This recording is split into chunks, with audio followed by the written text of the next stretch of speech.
Steve Falk here for the Press Democrat on Del Rosa Avenue in Santa Rosa, high on the hill behind the Flamingo Hotel, a neighborhood built in the 70s and now covered with hundreds of very large trees, minus this one that came crashing down at 7 p.m. last night.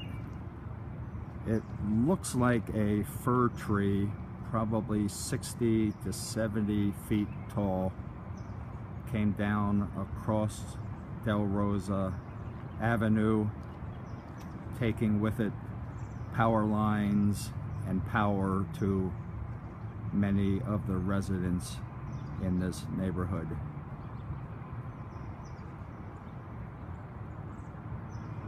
Crews are not yet on the scene for what will obviously be hours of work to get this cleared. Check back for an update later this morning.